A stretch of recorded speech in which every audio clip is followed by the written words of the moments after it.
ہے. نبی پاک سے محبت نہیں تو ایمان بھی کمپلیٹ نہیں ہوتا. اور جب نبی پاک علیہ الصلوۃ والسلام کو تکلیف پہنچے یا نبی پاک علیہ الصلوۃ والسلام کو کسی طرح کی کوئی ایذا پہنچے تو یقیناً جب امتی اس کو پڑھتا ہے سنتا ہے تو دل پر بھی تکلیف ہوتی ہے. ایک ایسا ہی واقعہ جس میں ہمارے آقا علیہ الصلوۃ والسلام کو تکلیف پہنچائی گئی, نبی پاک علیہ الصلوۃ والسلام پر جادو کیا گیا.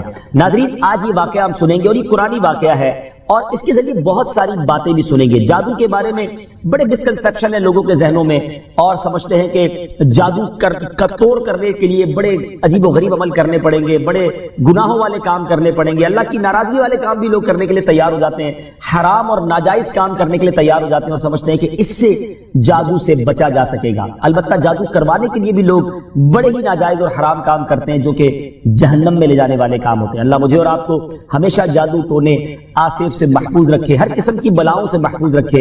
اور آج قرآن کے ذریعے سمجھیں گے کہ جادو کا علاج کیا ہے, جادو ہو جائے تو بچا کیسے جا سکتا ہے. اور نبی پاک علیہ الصلوۃ والسلام پر جب جادو ہوا تھا, جادو کرنے کی کوشش کی گئی تھی, اس کا نتیجہ کیا نکلا. ناظرین توجہ کے ساتھ آپ نے سلسلے میں شامل رہنا ہے. روایت یہ ہے کہ لبید بن عاصم یہودی اور اس کی بیٹیوں نے نبی پاک علیہ الصلوۃ والسلام پر جادو کر دیا جس کا اثر پیارے آقا علیہ الصلوۃ والسلام کے جسم پر نمودار ہوا. طبیعت شریف جو ہے وہ کچھ ناساز ہونے لگی. آپ کے قلب, آپ کی عقل مبارک اور آپ کے اعتقادات پر کوئی اثر نہ ہوا, صحت مبارک پر تھوڑا سا اثر ہوا. چند روز بعد حضرت جبریل امین بارگاہ رسالت میں حاضر ہوئے اور عرض کی, یا رسول اللہ صلی اللہ تعالی وسلم, ایک یہودی نے آپ صلی اللہ تعالی وسلم پر جادو کر دیا ہے اور جادو کا جو سامان ہے وہ فلاں کنویں میں ایک پتھر کے نیچے دبا ہوا ہے. سرور کائنات علیہ الصلوۃ والسلام نے حضرت علی مولائے کائنات شیر خدا کرم اللہ تعالی وجہ الکریم کو بھیجا.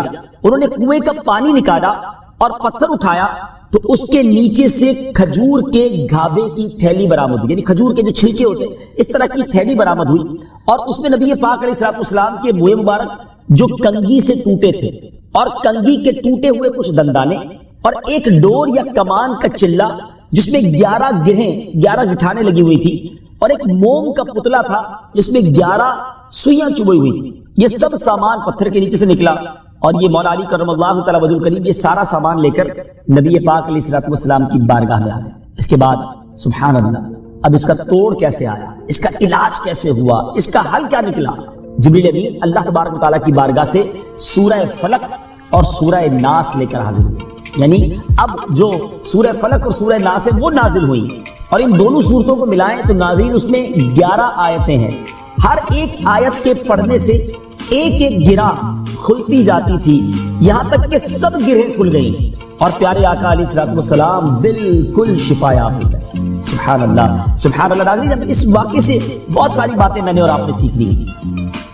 پہلی بات یہ ہے کہ یہ بخاری شریف میں ہے کہ پیارے آقا علیہ الصلوۃ والسلام جب بستر شریف پر تشریف لاتے تو اپنے دونوں ہاتھوں پر دم کرتے اور اپنے سر سے پاؤں تک پورے جسم پر اپنے ہاتھوں کو پھرایا کرتے جہاں تک دست مبارک پہنچ سکتے.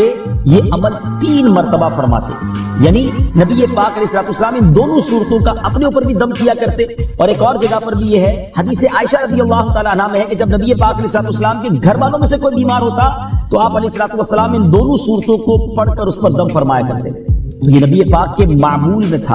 تو آج اگر ہم میں بھی کوئی بیمار ہو جائے, فیملی میں کوئی بیمار ہو جائے, اپنے آپ کو من آفتوں سے بچانا چاہتے ہیں تو اول آخر 3 بار درود پاک پڑھیں, سورہ فلق اور سورہ ناس کی تلاوت کریں, اپنے ہاتھوں پر دم کر کے اپنے جسم پر پھیر لیں, کسی مریض پر دم کر دیں, انشاءاللہ اس کی برکت ملے گی. یہاں ایک اور مسئلہ بھی سیکھنے کو ملے گا کہ تعویذات اور عملیات میں جس میں کوئی لفظ کفر و شرک کا نہ ہو وہ جائز ہے.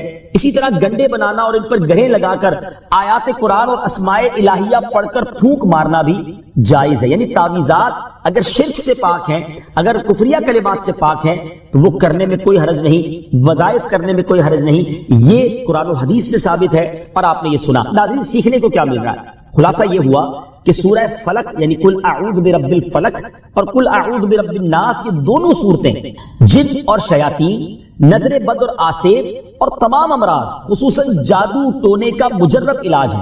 ان کو لکھ کر تعویذ بنائیں, گلے میں پہنائیں اور ان کو بار بار پڑھ کر مریض پر دم کریں اور کھانے اور پانی اور دواؤں پر پڑھ کر پھونک دیں اور پھر مریض کو کھانا وغیرہ کھلائیں. انشاءاللہ زبدل ہر مرض اور بالخصوص جادو ٹونا دفع ہو جائے گا. مریض شفا یاب ہو جائے گا۔ اسی طرح قرآن مجید کی دوسری تمام صورتوں کے خصوصی خواص ہیں جن کو بہت خوبصورت کتاب جنتی زیور ہے اس میں بھی آپ پڑھ سکتے ہیں ناظرین۔ اسی طرح ہمیں چاہیے کہ قرآن پاک کی تلاوت کرتے رہیں، قرآن پاک کی ہر حرف میں شفا ہے، برکتیں ہیں، اور آج خاص طور پہ ہمارے ناظرین کو گویا وظیفہ قرآنی وظیفہ مل رہا ہے۔ بہت سارے ناظرین یہ گزارش کرتے ہیں کہ ہمیں کوئی وظیفہ بتایا جائے، تو دیکھیں آج تو قرآن کے ذریعے، اور وہ وظیفہ جو نبی پاک کو رب کی طرف سے عطا ہوا، پیارے آقا علیہ الصلوۃ والسلام کو بھی شفا نصیب ہوئی، تو ہمیں ضرور اس کو اپنانا چاہیے۔ ناظرین اس سے پہلے کہ میں مزید اس معاملے میں آگے بڑھوں، میں چاہتا ہوں کہ دونوں صورتوں کی تلاوت اور اس کا ترجمہ پہلے سن لیتے ہیں اور پھر مزید اس بارے میں بات کرتے ہیں کہ اس حیرت انگیز واقعے سے مجھے اور آپ کو مزید کیا سیکھنے کو ملتا ہے۔ پہلے سورہ فلق کی تلاوت ہوگی، سورہ ناس کی تلاوت ہوگی۔ میں یہاں ایک اور بات بھی کہنا چاہوں گا، کچھ لوگ یہ کہتے ہیں جناب ہم وظیفہ کرتے ہیں اثر نہیں ہوتا، برکت نہیں ملتی۔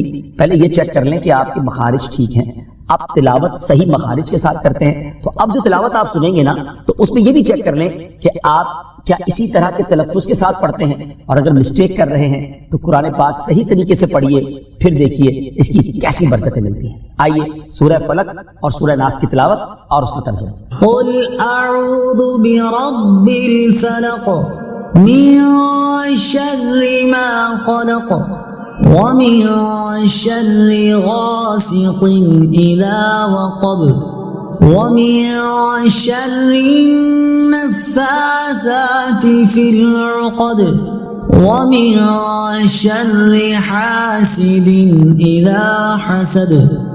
تم فرماؤ میں اس کی پناہ لیتا ہوں جو صبح کا پیدا کرنے والا ہے، اس کی سب مخلوق کے شر سے، اور اندھیری ڈالنے والے کے شر سے جب وہ ڈوبے، اور ان عورتوں کے شر سے جو گروہ میں پھونکتی ہیں، اور حسد والے کے شر سے جب وہ مجھ سے جلے۔ قل اعوذ برب الناس ملک الناس الہ الناس من شر الوسواس الخناس الذي يوسوس في صدور الناس من الجنة والناس۔ تم کہو میں اس کی پناہ میں آیا جو سب لوگوں کا رب، سب لوگوں کا بادشاہ، سب لوگوں کا خدا، اس کے شر سے جو دل میں برے خطرے ڈالے اور دبک رہے، وہ جو لوگوں کے دلوں میں وسوسے ڈالتے ہیں، جن اور آدمی۔ ناظرین سورہ فلق اور سورہ ناس کے بے شمار فضائل و برکات ہیں۔ ایک اور حدیث پاک سنیے، حضرت عبداللہ بن خبیب رضی اللہ تعالیٰ عنہ فرماتے ہیں کہ ہم پر ہلکی بارش ہوئی اور اس وقت اندھیرا چھایا ہوا تھا، اور ہم پیارے آقا علیہ الصلوۃ والسلام کا انتظار کر رہے تھے کہ وہ آ کر ہمیں نماز پڑھائیں۔ پھر نبی پاک علیہ الصلوۃ والسلام ہمیں نماز پڑھانے کے لیے تشریف لائے اور ارشاد فرمایا پڑھو۔ میں نے عرض کی کیا پڑھوں؟ ارشاد فرمایا صبح و شام تین بار قل هو اللہ احد، قل اعوذ برب الفلق اور قل اعوذ برب الناس پڑھو، ان کی تلاوت کرنا تمہیں ہر بری چیز سے بچائے۔ چلیں ایک اور وظیفہ مل گیا، سورہ اخلاص کو بھی شامل کر لیں، تو صبح و شام پڑھیں تو انشاءاللہ بری آفتوں سے، مصیبتوں سے، جادو ٹونے سے، آسیب سے، ان طرح کی بلاؤں سے انشاءاللہ محفوظ رہیں گے۔ ناظرین یہاں کچھ مسائل بھی سیکھ لیتے ہیں۔ حضرت اسماء بنت امیس رضی اللہ تعالیٰ عنہ نے عرض کی یا رسول اللہ صلی اللہ تعالیٰ علیہ وسلم، جعفر کے بچوں کو جلد نظر ہوتی ہے، کیا مجھے اجازت ہے کہ ان کے لیے عمل کروں؟ نبی پاک علیہ الصلوۃ والسلام نے اجازت عطا فرمائی۔ تو سیکھنے کو یہ ملا کہ تعویذ اور عملیات جن میں کفر و شرک نہ ہو، کوئی کلمہ ناجائز نہ ہو، تو اس میں جو ہے وہ تعویذ کرنا، عمل کرنا جائز ہے، اور خاص کر وہ عمل جو آیات قرآنیہ سے کیے جائیں یا احادیث میں وارد ہوئے ہوں۔ اسی طرح چند مسائل بھی سیکھنے کو ملے۔ یہ دونوں صورتیں جو ہیں ان کے شان نزول سے ہمیں معلومات کیا ملتی ہیں؟ نمبر ایک، جادو اور اس کی تاثیر حق ہے۔ کچھ لوگ جادو کا انکار کر دیتے ہیں، یہ درست نہیں ہے۔ جادو اور اس کی تاثیر حق ہے کیونکہ قرآن میں اس کا ذکر ہے، اور نبی پاک علیہ الصلوۃ والسلام پر بھی آپ کی صحت مبارک پر اس کا اثر ہوا۔ نمبر دو، نبی کے جسم پر جادو کا اثر ہو سکتا ہے، جیسے تلوار، تیر اور نیزے کا بھی اثر ہوتا ہے۔ یہ شان نبوت کے خلاف نہیں ہے۔ ہاں ایسا اثر نہیں ہو سکتا کہ جس سے نبوت کے متعلقہ امور میں خلل آ جائے۔ حضرت موسیٰ علیہ السلام کے مقابلے میں جادوگر بالآخر اس لیے فیل ہوئے کیونکہ وہاں جادو سے معجزے کا مقابلہ تھا، ورنہ حضرت موسیٰ علیہ السلام کے خیال پر بھی اس جادو نے اثر کیا کہ ان کو خیال ہوا کہ یہ لاٹھیاں رسیاں چل رہی ہیں۔ نبی کریم علیہ السلام کے خیال پر بھی اسی طرح یہی اثر ہوا تھا۔